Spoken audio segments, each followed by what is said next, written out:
All right, welcome y'all to another episode of the B-Side Podcast. Remake your song and live out your dream. I'm your DJ B-Side.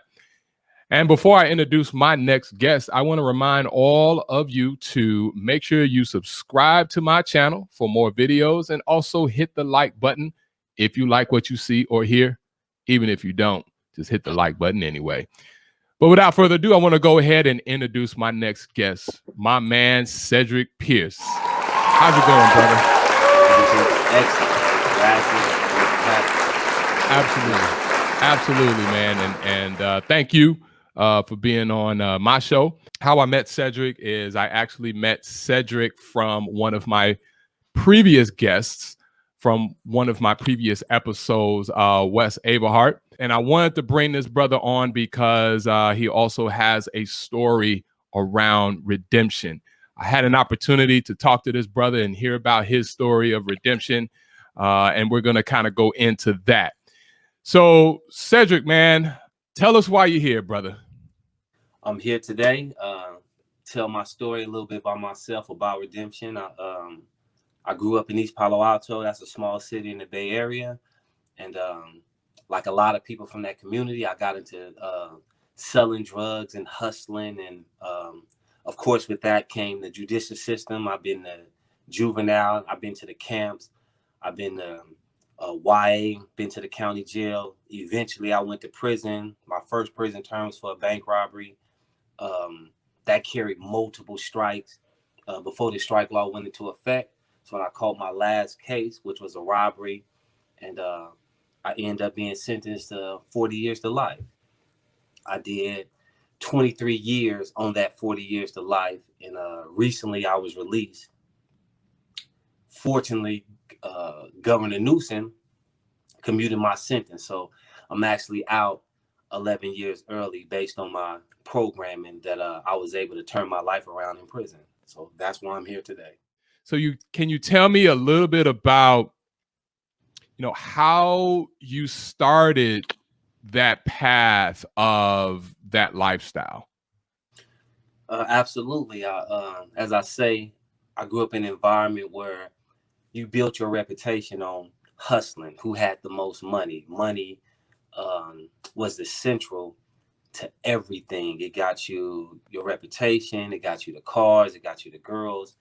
And I grew up, I had young parents. My mother and father got pregnant with me. They was both 15 years of age.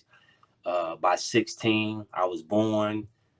So we kind of like experienced life together. My father, he suffered through drug addiction. Just seeing the path that he took through drug addiction and seeing the path that my mother took through working and struggling, did wonderful for my two siblings. I have a sister, I have a brother. I'm the oldest of the three. And never not wanting to be like my father, understanding that my mother was struggling. By the time I was 11 years old, I was already in them streets. I was hustling. I started selling crack. And just the excitement of it, just trying to feel and be something and not really knowing what to be or how to be, being so immature at that age. And that's where it started from. So about 11 years old, 12 years old, I was already in the streets hustling crack. Started off selling weed, and very soon you make a lot more money selling crack. So that's what I started doing in my neighborhood. When you were younger, yeah, it was that excitement you mentioned. But with that excitement and me on the outside looking in, I always wonder, like, what's the justification of that excitement of making the money and getting the girls and things like that, while at the same time you are actually poisoning your community with drugs. You're investing your community with drugs. So what's the justification behind that excitement? Now, being on the outside looking in and going through all that, of course, absolutely, there's no justification. No reasonable person can tell you that. Recently, with all of the police shooting of Black men, and we can name so many names, and it incites us, it makes us mad. Now I realize that I was once one of them people. Like, I'm not no different than a police killing a black man, because in my community, I was selling drugs, poison to my own people. But of course, at that time, the immaturity, it doesn't resonate. Like, at that age, now I really understand that I couldn't see nothing outside of my own small little world. I was suffering. I felt that I needed to belong. I felt that I needed to rise above my circumstances. And at that time, my mind state was, I'm going to rise above my circumstances by any means necessary. And this was a means that I had been shown. Had I been shown, or had it been displayed another means, then it's possible that I would have taken that route, but I wasn't. Everybody that told me you can be anything, I had a question in my mind when I was that young. My question was, if I can be anything, why aren't you something? And so I never said that I was very respectful, but that's the way I thought. I just thought it was cliche. You can be anything. And I really didn't understand. So to answer your question, it never was a thought of who I was harming. It was a conditioning. And the only thing that mattered was, we going to get this money at all costs. That means if we have to kill for it, that's okay. And if you have to die for it, that's okay. So another segue to that, and Wes kind of alluded to this as well, because I kind of asked him the same line of questioning. Is there a thought around long term? And it seems like that it's not. So I may have answered my own question there, but it seems that there is no thought around the long term, 5, 10, 15 years from now.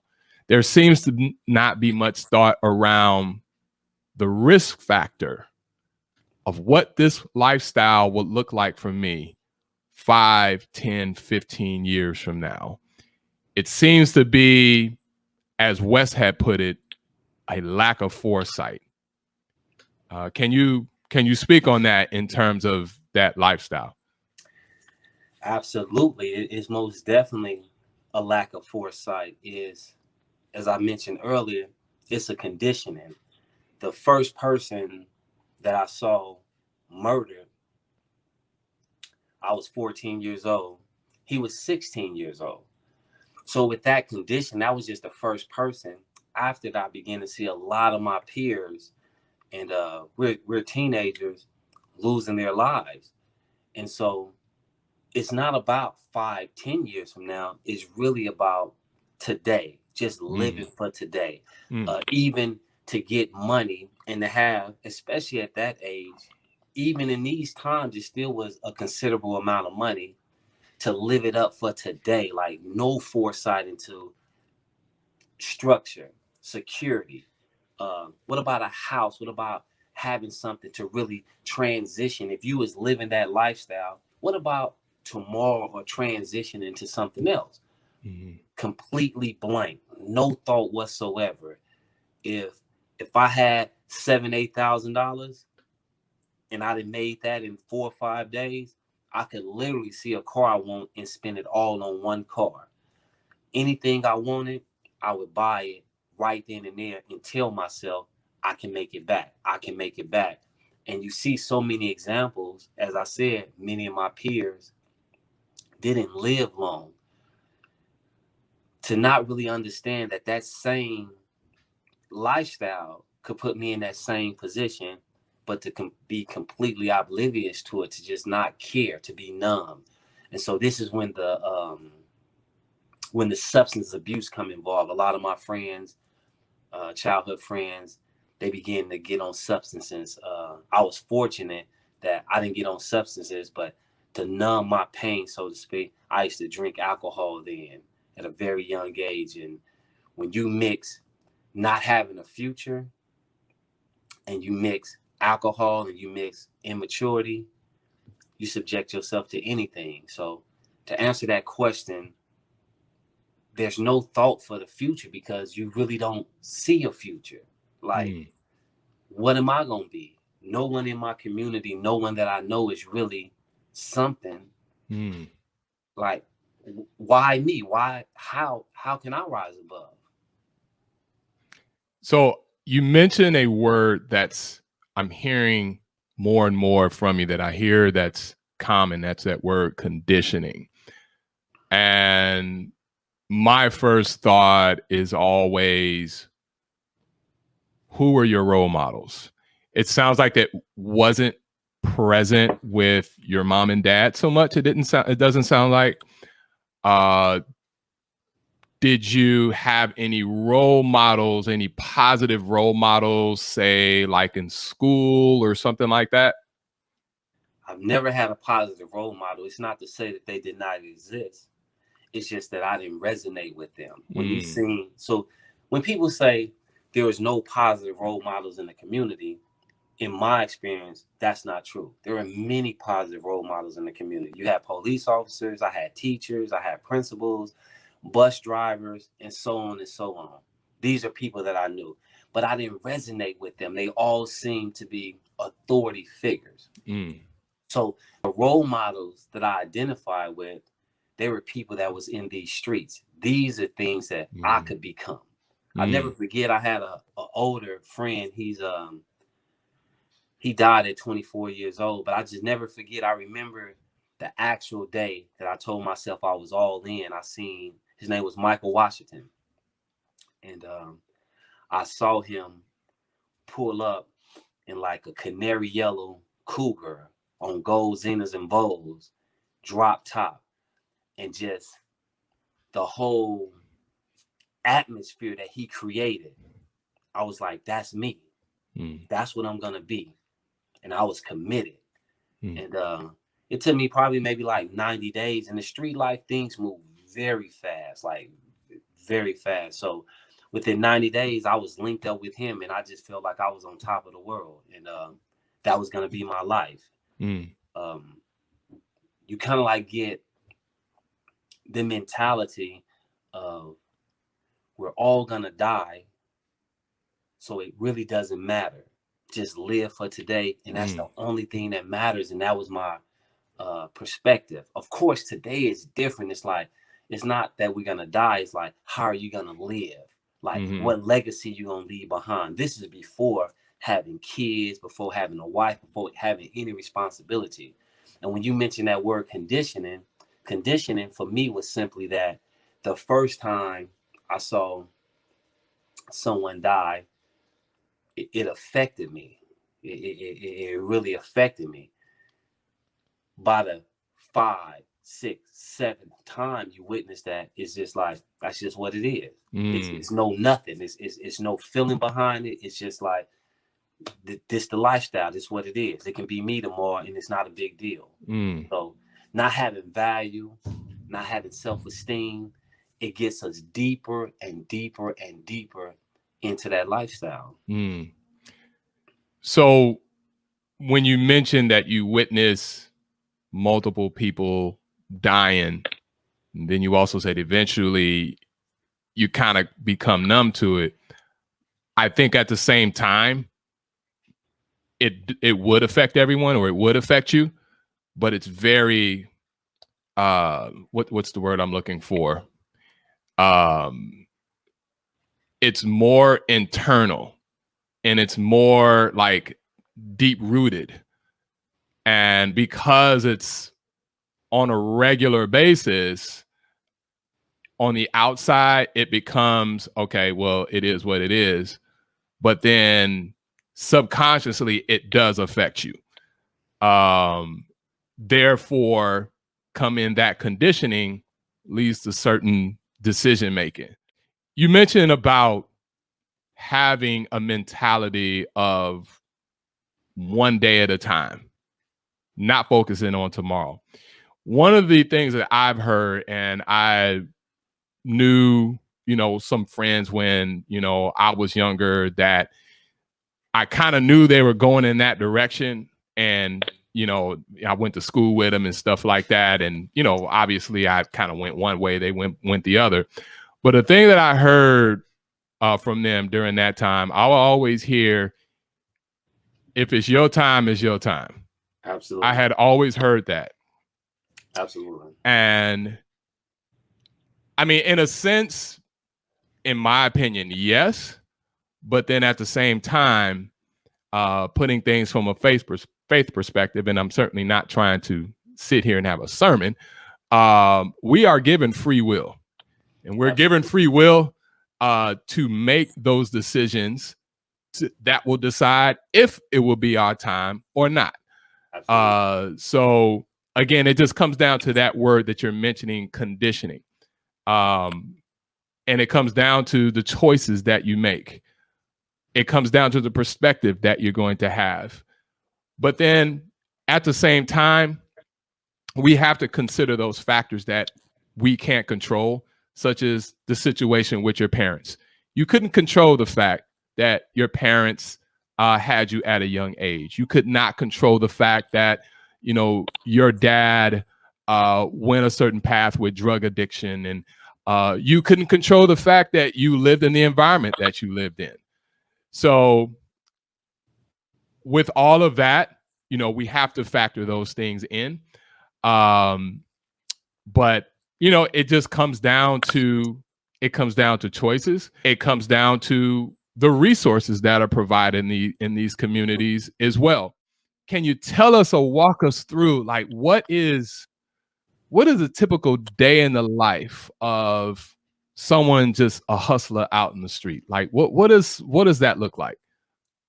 When I was in them streets, first of all, depending on the area that you hustle in, you kind of know when your time zone that you're gonna hustle in. So when I was really hustling, my time zone was really 10 at night to about like 6 or 7 in the morning. So I like to be under the cloak of dark. So if I start from there, I would make sure all my packages and my bundles are right. And I would go out at 10 o'clock.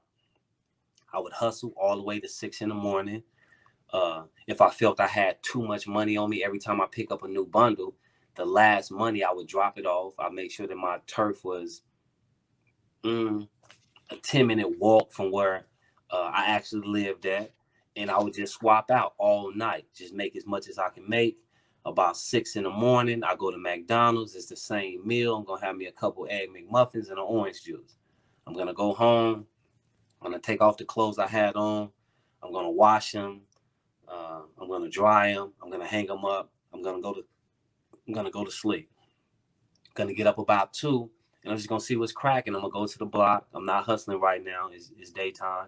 I'm just going to see what's going on. Somebody might have... it's unpredictable when you don't have structure. So somebody might have a lick. That means a robbery. Somebody might want to go kick it with some females. You subject without structure. You subject yourself to any and everything. It's no telling what can happen when you live that life. Like, I don't know if the person that I'm actually associating with at the very moment is someone coming to kill him and kill me by happenstance. Like, you just don't know. It's so unpredictable. The only thing that you do know is that I need to make this money, because this becomes your sense of self-worth.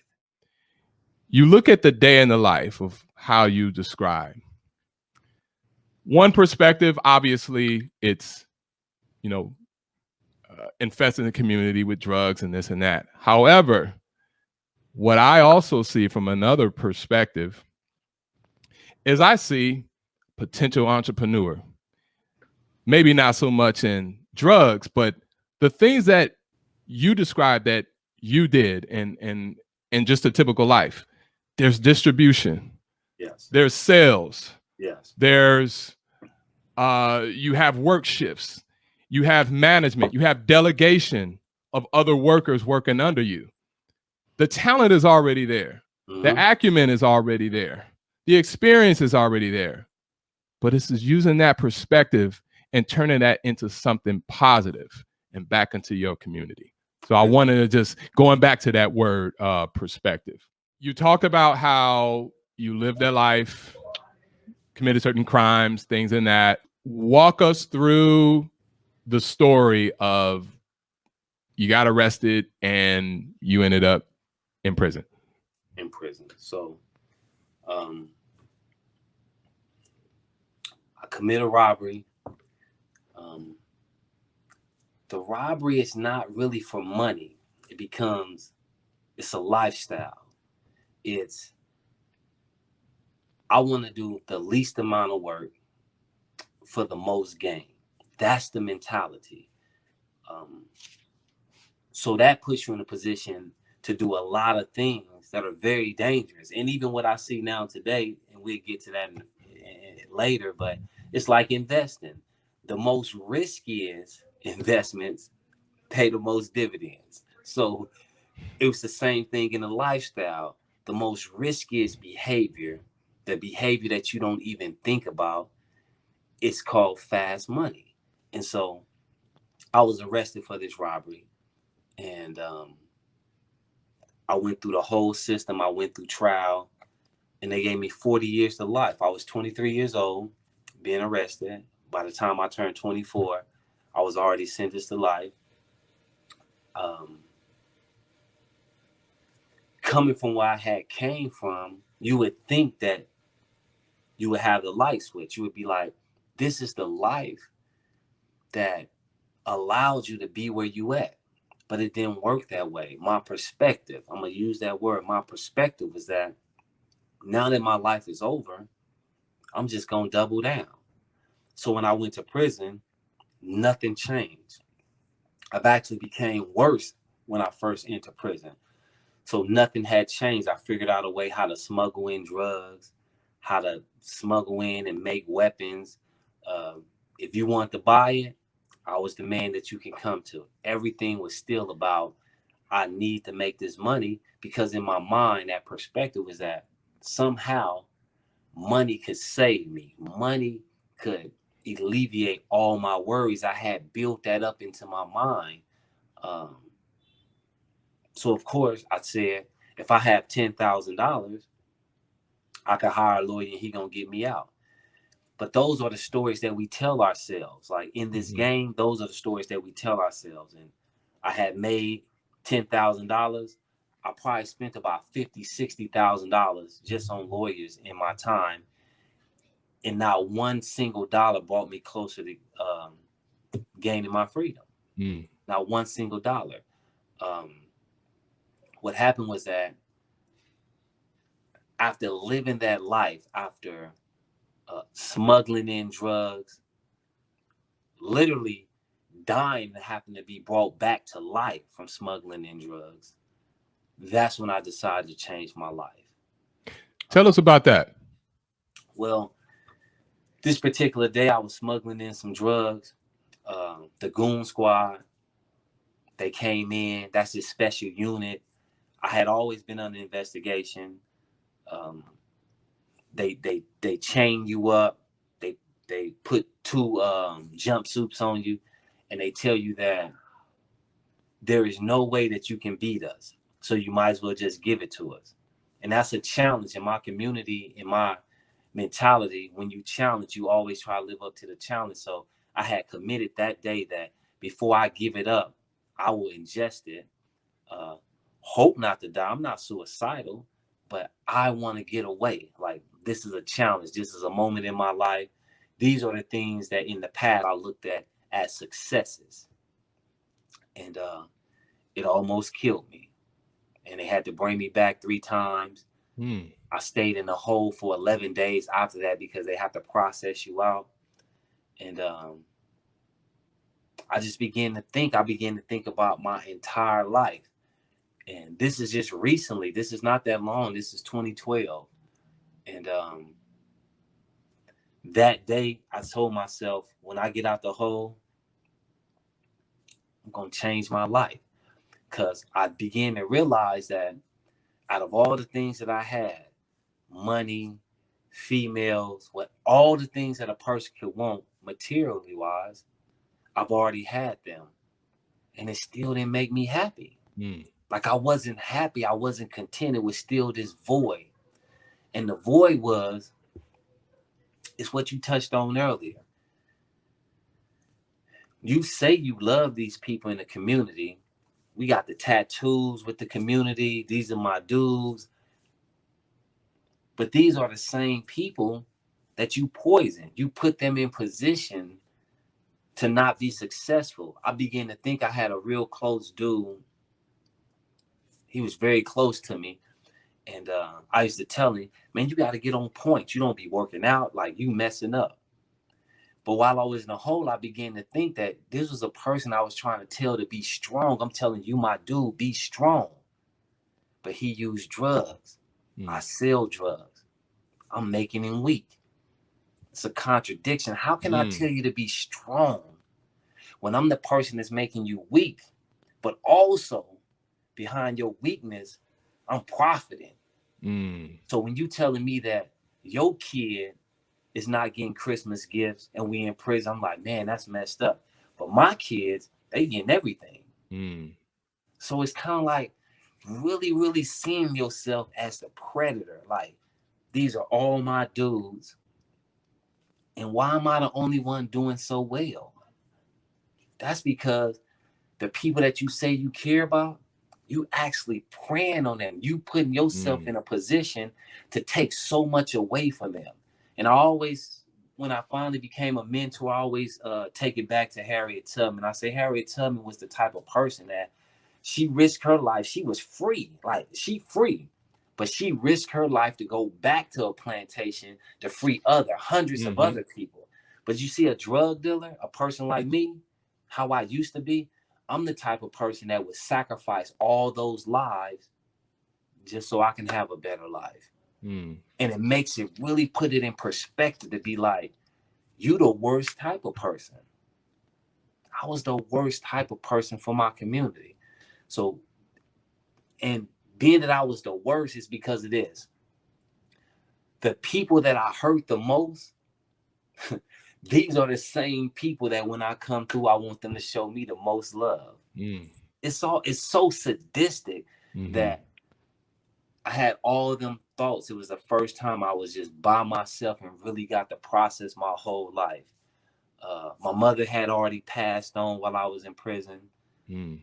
My father was sick. He was going to pass on soon. I was never getting out. That was the mentality. I'm never getting out. But what I can do now is begin to make a change. And I was committed to that. And that's what happened to me when I got out. Of course, I had a learning curve, but I stopped selling drugs. I stopped drinking. I stopped putting myself in certain positions. And what I noticed that when I stopped putting myself in certain positions, since my perspective had changed, my real life began to change. And then, never thinking about getting out, is it really possible? Information that had been there all along, I began to receive it and said, you know what? I just might be able to get out.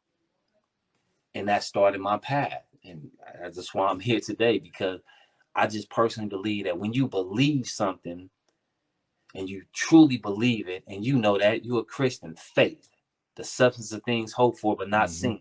And I believe that I could change my life. And I believe that one day I would get out. And that creates a different perspective, of course, but it also creates a different behavior pattern. So it creates a different conditioning. So I was just about to say conditioning, like reconditioning. That's the key word with this whole journey. Is perspective and conditioning. What kind of perspective you're going to have that you can choose to have, and what kind of conditioning that you're going to allow yourself to have. So you got released early, but then you also mentioned that you caught the attention of the governor. Yes. And which led to your early release. Yes. So tell us about that. So when I decided to do the right thing, the entire institution, from the warden on down, they just knew I was a bad actor. They was, I told them I'm not a violent person, and they was just like, whatever. But what you do in prison, they explained it to me, and I began to listen. They said, but what you do in prison, You're the reason behind all of the violence. When someone owes somebody money for drugs and they stab that person and get them off the yard, you're a distributor. You're the reason for this. You help bring massive amount of drugs in prison, and that's why we're on you, and that's why we're going to continue to pursue you. So then I began to understand these things. So then I knew that I had to change my life, but I also had to change what people thought about me. So prison had started to transition into more of a rehabilitative place. So then I began to take the groups. I knew I wanted to change, and that's what I want to impress upon people the most. All you'd have to do is have the desire, and then the path, it will appear.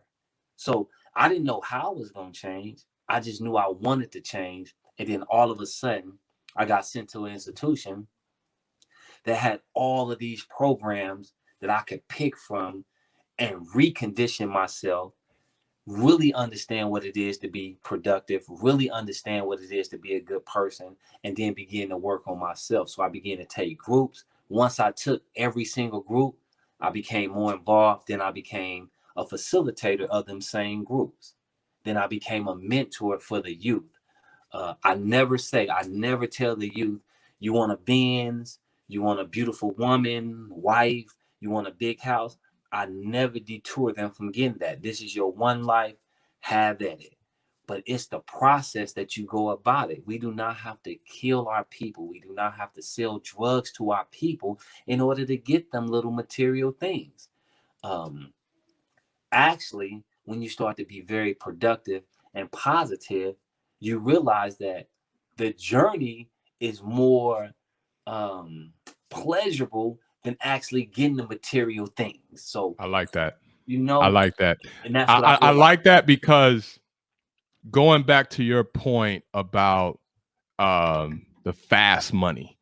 And so, when you live that hustler lifestyle, it is that fast money, as opposed to when you go to your 9-to-5 or you own your own business, it's not as fast. And it comes with some challenges. It comes with growing pains. But then yet there's a season for everything.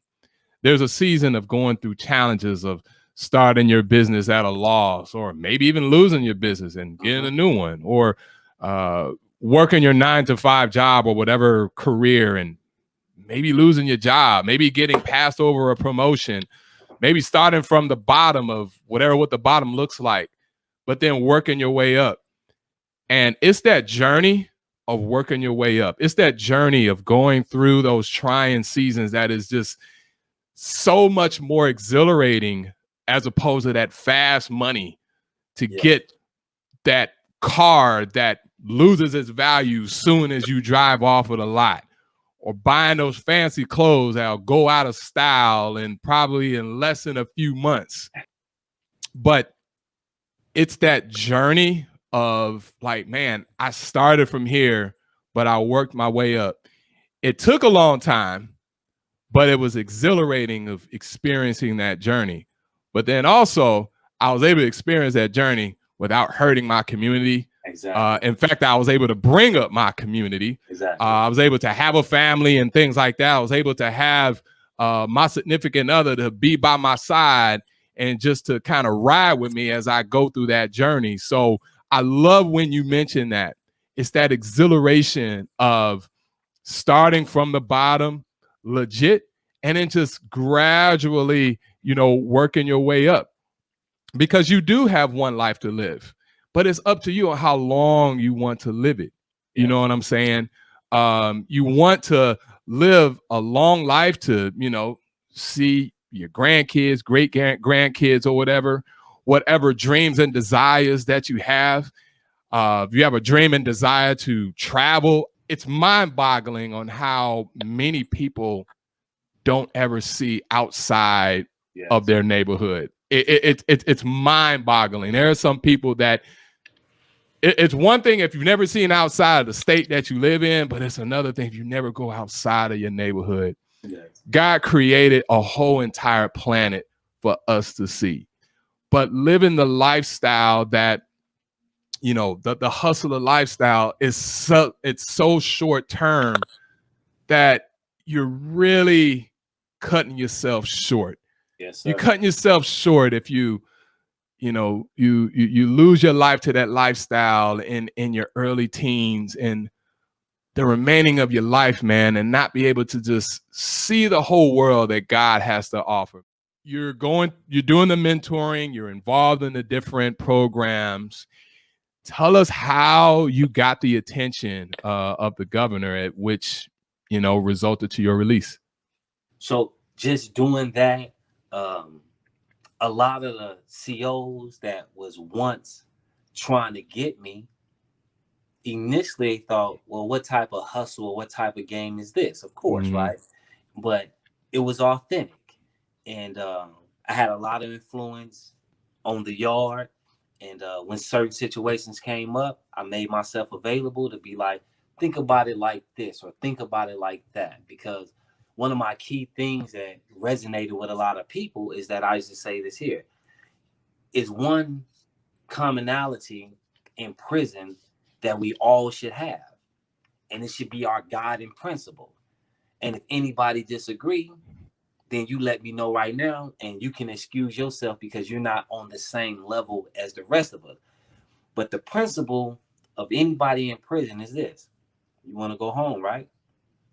You want to go home. So that has to be the focal point. The next decision or action that we take, does that allow us to go home or is that going to keep us here longer? And so when I began to talk like that and really, really mean it, it got the attention of a lot of people, a lot of my peers, a lot of COs, and they began to write little things like you have a C file, so they began to write little things. And at first it was all negative, confidential things to help me stay in jail, but then they start to write things that was reflective of my change, and those things was starting the process of me getting out of jail. So I filed for commutation with Governor Brown when Governor Brown was in office. And I received the interview. And the interview, it went well to me, but it was close to a new election where Governor Newsom was coming in. And all of the commutations that you filed with Governor Brown, they was dead if you didn't hear nothing about it. And so in my mind, I was like, well, that wasn't a process that was going to allow me to get out. So I just continued the process because now it had became a lifestyle. It wasn't about a reward, so to speak. The reward was the lifestyle in general. Like no police is going to be kicking in my door at 2 a.m. wanting to search my cell. And I didn't have any of them worries no more. I didn't have to worry about, am I going to get caught with this? And is dude going to give me my money? Is this going to go all right? I was completely worry free now. I was just worrying about being the best person I can be. And what happened was Governor Newsom sent out a mini application that's saying if you had filed for commutation with Governor Brown, you can reapply and I'll take a look at your case. It was so a foregone conclusion that process wasn't going to work for me. I just filled it out and I didn't even tell my wife. Never told him, just filled it out, sent it back. It was a few check marks, sent it out. Lo and behold, he decided to reopen my case, Governor Newsom. And it's a tedious process, but to make a long story short, he commuted my sentence. And the reason why he commuted it is because he said that it doesn't forgive or it doesn't excuse my behavior for the past. But what it does do is show that I have displayed promise that I could, if given the opportunity, not only turn myself around, but actually be productive. And with that,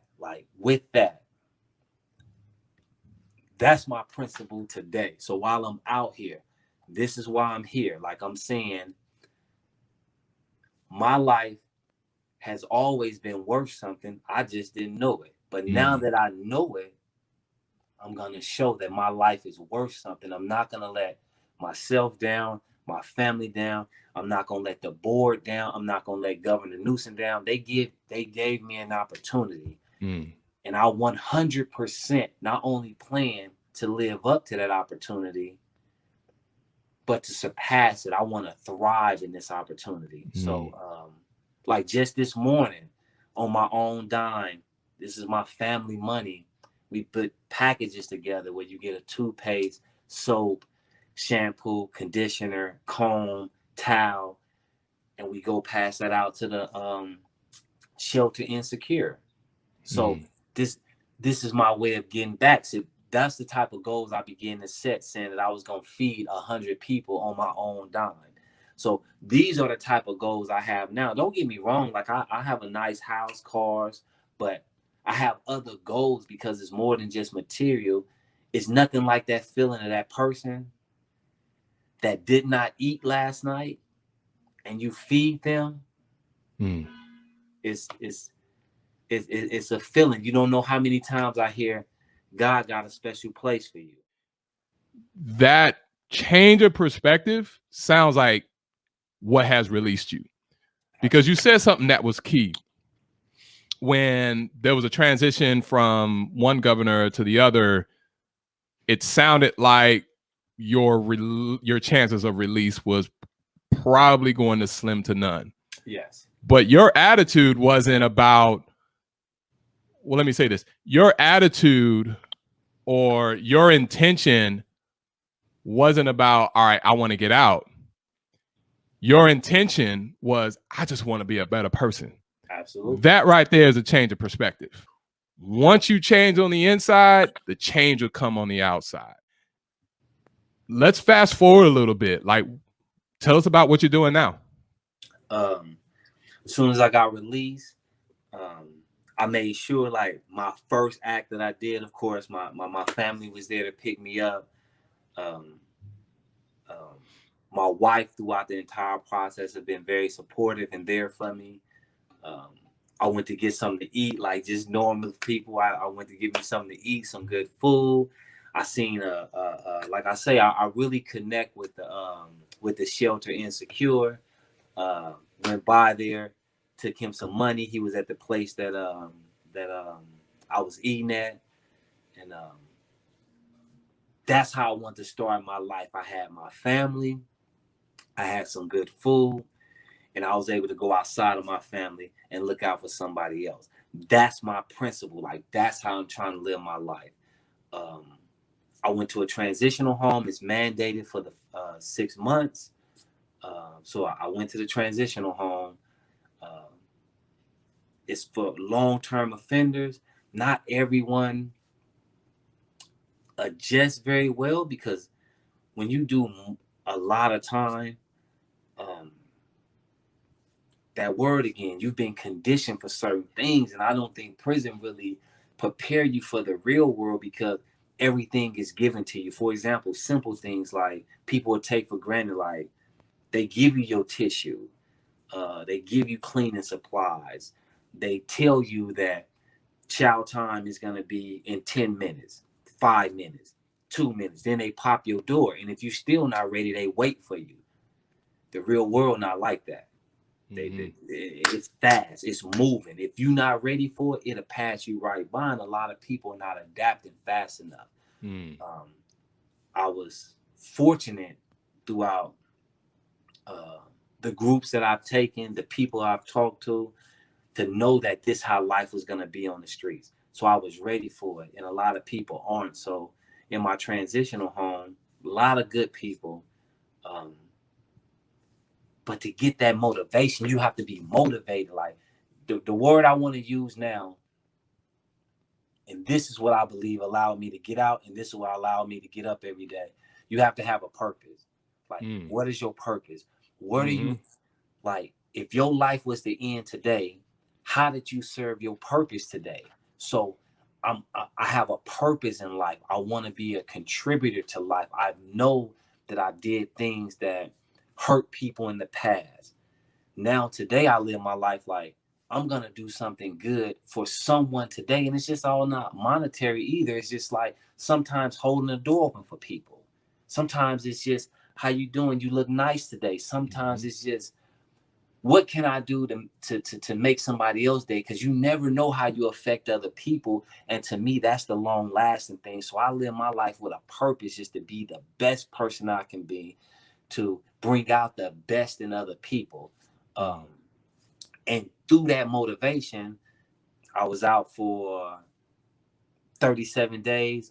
People saying you can't get a job, it's COVID-19. I just want to impress upon people, don't listen to the naysayers. Like me, I had a job within 37 days. Oh, wow. Wow. I started truck driving. I did that for about 6 weeks. I learned what I felt that I need to learn. Now I've been out for maybe like 162, 63 days now. I own my own trucking company. So I got a truck. I'm incorporated. I'm looking for a driver right now.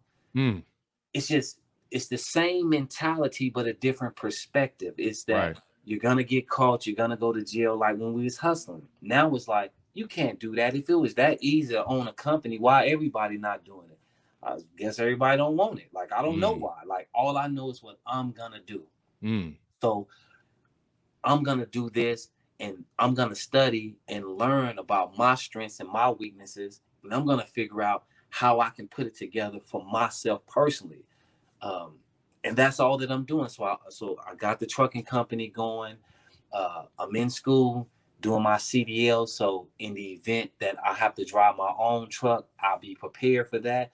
And that's what life is about. It's about having a plan. It's about executing that plan, and it's engaging it, because everything don't go the way that you planned it in your mind. Like, you have to live in real time. So you make them adjustments. If this happened, look, don't get too down on it. My thing is this.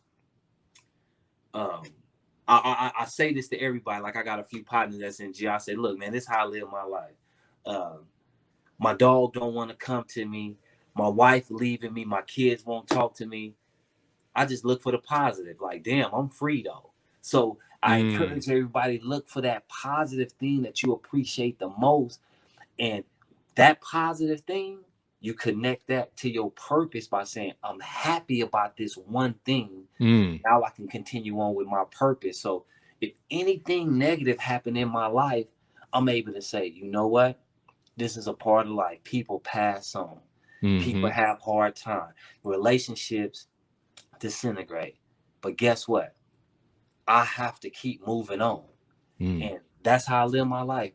That's how I live my life. I like how you mentioned about seeing the positive in the negative. And I mentioned in quite a few of my episodes of a routine, a daily routine that I have. And I went through a trying season myself a few years back. And I was encouraged by a family member of mine, Tina Marie, who's actually in one of my episodes. And she shared with me what she does to keep things positive, because she went through very trying times. She lost her mom, she lost her husband, and now left with at the time, a 4-year-old to herself. And so at that same time, I was kind of going through a certain season and certain trying time in my life, as I mentioned before. And one thing that she encouraged me to do, have a journal, and every single day, write down 5 to 10 things that you're grateful for. 5 to 10 things every single day. And it could be one of the worst days. Like, everything is coming at me all at once. But I can write down, well, I woke up this morning, number 1. Number 2, I got my wife laying right next to me. Number 3, my daughter is in the other room. Number 4, I have a family. Number 5, I have a warm place. Number 6, I just had breakfast. Number 7, I just had lunch. And you just find things every single day that you're grateful for. And what's interesting, Cedric, and then to my listeners as well, it's so interesting on how positive things start to happen, because it goes back to that same word we've been saying, Cedric, is perspective. Having that positive perspective creates positive results. Yes. So I like that you say that.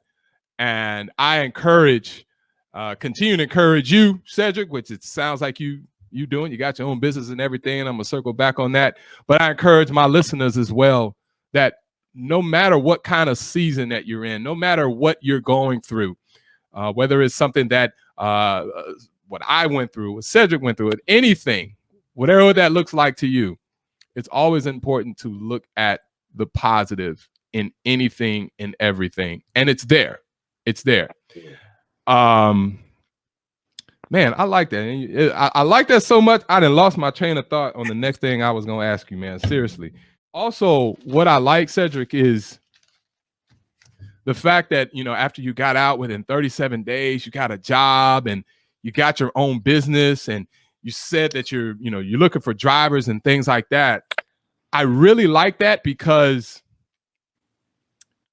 I feel like when people get released, there is this, and you also mentioned this too, Cedric, society makes them believe that it'll be hard for them to find a job because they're an ex-offender. Yes.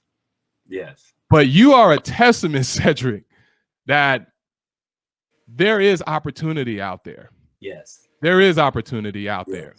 But again, going back to that point, perspective, is your perspective going to allow you to believe what society is telling you? Or are you going to have that perspective to allow you believe what God is telling you, or your own self-belief, your own self-worth? So I really, really like that.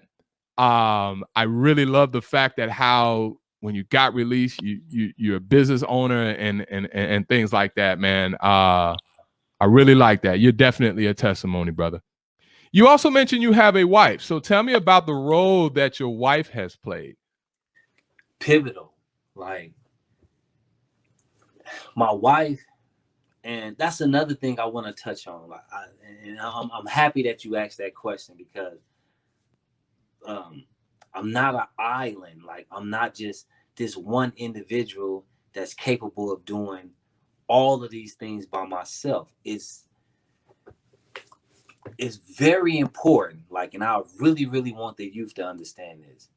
It's very important who you associate with, who you connect with. Like, your success and what your life look like in the future is going to be dependent on who you associate with and who you connect with.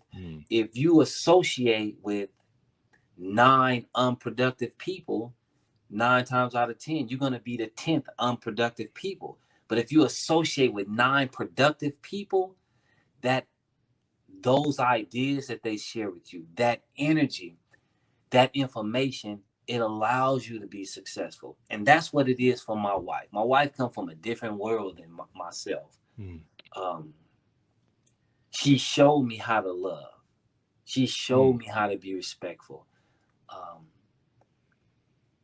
Those are things, information that was passed to me, and now I'm able to reciprocate. My wife, she had a passion job. She could afford to have a passion job. She was a teacher for an autistic student. My wife, just to brag on her a little bit, my wife made $18,000 a year doing that. This is a very regular lifestyle. Is that what you mean by a passion job? It's a passion job for her, meaning that it typically might not pay a lot, but you enjoy it pays in other dividends. Right. Like the satisfaction of you giving back in some kind of way. Got you. Got you. Okay. Yes. But then when it came to me, and I'm not going to hustle, I'm not going to do any of these things no more. So now we got to economize. We're not going to be able to live off that. And my wife put a big girl panties on and switched careers, and man, she ended up making over 6 figures. My wife is a paralegal for one of the a small but very prestigious firms in Arizona. And with that experience, she learned to write rich. She learned the legal genre, and her writing, I also became, I got a paralegal certificate while I was in prison too. And her writing our back and forth, that also allowed us to put together the commutation and eventually get me out. So this is like, I feel like this is a woman that was set. She could just do what she want to do, but she switched over her career to come help me be able to be here right now with you today. Also, when you live that lifestyle as a hustler, you can be very narcissistic, you know, narcissistic. So it's not like I was an easy person to deal with, and she dealt with me and she helped recondition my mind on how you should treat a woman. I can certainly attest to that. My wife has been pivotal in you know, throughout my journey as well. Had it not been for her, I don't know where I've been. Yes, been married for 13 years. Yes, sir. This year will be 14 years. You get to the point where you lose count. But she has been pivotal in my life. And just as you mentioned, Cedric, man, it's like I would not be at the place, nowhere near the place I'm at, without my wife, because you can't do this by yourself. It's one thing if a person is good to you. Anybody can pretend that they want to cook for you. Anybody can pretend that they want to give you a back massage. Anybody can pretend that, you know, they want to give you all these words of affirmation. Anybody can pretend to do that. But the keeper, that eye catcher, is the one that's good for you. Exactly. Absolutely. The one that's good for you is the one that will pull you to a side and be like, yo, Cedric, I need to show you how to love. Yes. I need to show you how to care. Yes. Or let me pull you to a side, because the way how you coming off right now, you need to adjust that. The one that's good for you doesn't always tell you what you want to hear. They're going to also tell you what you need to hear. Absolutely. I can go, that's a podcast in itself. I'm not going to go down that rabbit hole, because I can go real deep down the rabbit hole talking about that. But yeah, brother, sounds like you got you a good wife, a business partner, a friend, and boy, you was on point where you say that your spouse is the best relative you can have. Once again, I'm not going down that rabbit hole, because that's another podcast in itself. So what's next for Cedric? For me, I want to get the trucking company. I want to get it up and running. I'm going to start with a driver, being that it's the first driver. You look for certain qualifications. You want a person that's over 40. You want a person with at least 7 years experience with a clean record. But my mission is to eventually, what I truly believe in when people say there's not a lot of opportunity, within the next 36 months, I'm going to have 10 trucks. And I would like every last single one of my trucks to be driven by someone that has a similar background to me. I would to empower my community, myself, because people say, I want to do my very small part, because it's not this, it's not that. But what I'm saying is this: whatever small bit that you can do, if enough of us do it, and you said it earlier, and I'm not dependent on the government. Like, I'm going to do my part right now. I can't feed 1 million people, but I can feed one person today, and that's just my part. If I can transition myself from taking all of my extra money and being a consumer, maybe I can take all of my extra money, build something to help so many people that I once took from. And then that's my part. Like, that's what I'm supposed to do. You need an opportunity. What can be more empowering? What can be more beneficial for a person's legacy than to be like, I can help you, if you allow me, change your life. Like, we can really change this community, change our communities, change our lives ourselves, if we really just tap into that and what it really means. So me, of course, 10 trucks is not going to do a lot for Black America, but what I'm saying is, for Black America, I'm going to do my very, very small part, and I would hope to encourage other people to do yours. Like, put somebody on, like, just do your part. So that's really what's next for me. Get the business up and running. hoping to encourage the youth, because I really, really believe that we can change this thing. We can change certain communities if people change, there go that word again, their perspective. Yes. Like, Yes. I can win, we can win. This is where I came from. When you look up 3 to 5 years, I'm going to say this was where I was at. And the truth is, I'm not an overly intelligent person or smart person. I'm not, that's not who I am. But what I am, I'm a person that's studious. I can read some information, process it, understand, and then be disciplined enough to execute it. And most people can do that if they have that will. And that's the example I want to set. We can be anything we put our mind to, and if we're willing to execute. That's my example. You mentioned about you're not the smartest person. Let me just say this, man. I have met many people with all kind of college degrees, more degrees than the thermometer. Yes. It has nothing to do with how smart you are, but it has everything to do with how dedicated you are. Yes, sir. And that dedication, brother, I can see it. I can feel it. You mentioned about the 10 trucks can't really change the whole Black community, but I'm going to say this, though. It's about that approach, that business approach of building them up and sending them out. What I mean by that is with those 10 drivers, among those 10 trucks, that could be a potential entrepreneur for them to step out, Yes, and for sir. them to multiply and have 10 trucks. Yes, for sir. other people in that same situation, giving back to their community. Is this trucking company, it's up and running?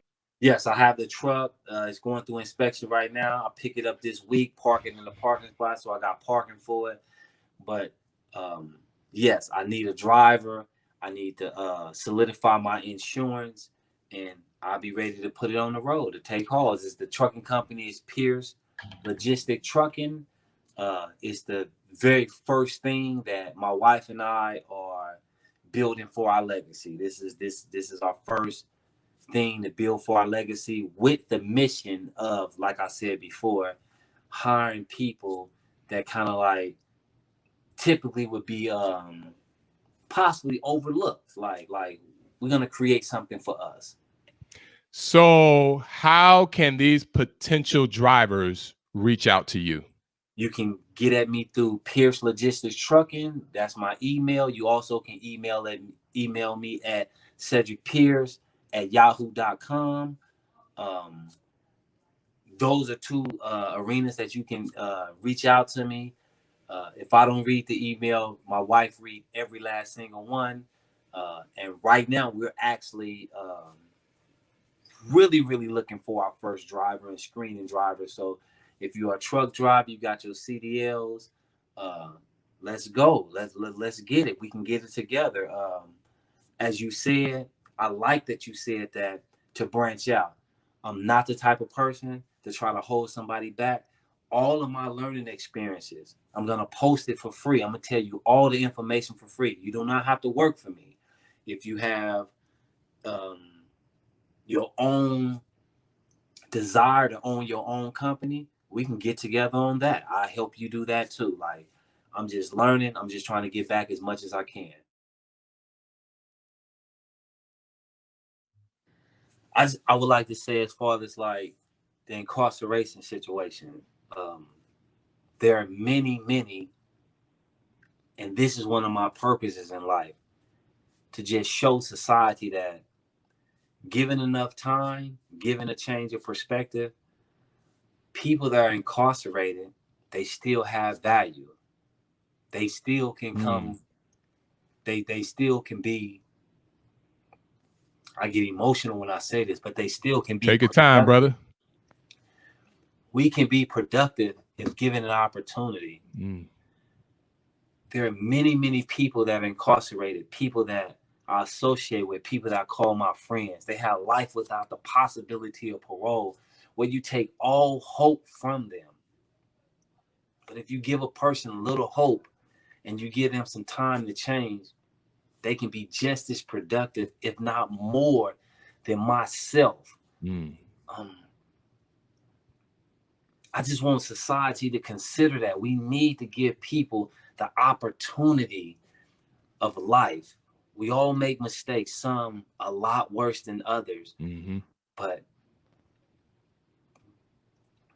just don't forget about our people serving life without the possibility of parole. I know a lot of good people. I mean, I'm scared to even start saying the names because I don't want to leave nobody out.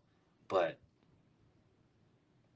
give them the opportunity to have this, to wake up in the morning. I'm so grateful when I wake up and I see the morning rise. And as you mentioned, you get to be with your wife and your kids, and like to eat a meal. Like I remember sometimes being in there and just like wishing you can have a burger, but burgers might be served once every 3 weeks. And that's a motivation enough for a lot of us to never go back.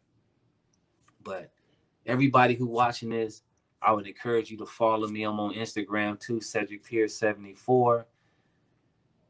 And just allow me to display a person that had life in prison that was never going to get out. This is not just what Cedric Pierce can be. This is what we all can be. And I'm encouraging them brothers to follow the same footsteps. So, and the youth, the whole world is in front of you. You got the whole world. Don't never let nobody tell you what you can do. A lot of times people just projecting. They telling you what you can do based on what they believe about themselves. Don't worry about that. Make you a goal. Find a path that you can take to achieve that goal. And you never give up on that purpose. You got to eat it. You got to sleep it. You got to just think about it all the time. And they said I wasn't going to be here. Look, I'm right here in front of you. And I'm grateful. I'm grateful. Man.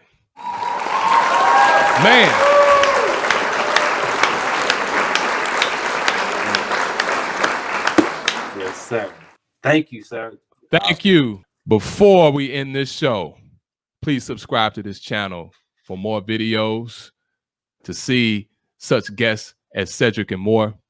Hit the like button if you like what you see, if you heard. After what you just heard, I don't see how you can dislike it, to be honest. But on that note, once again, my name is DJ B-Side on the B-Side Show with more than a pleasure with my guest, Cedric Pierce.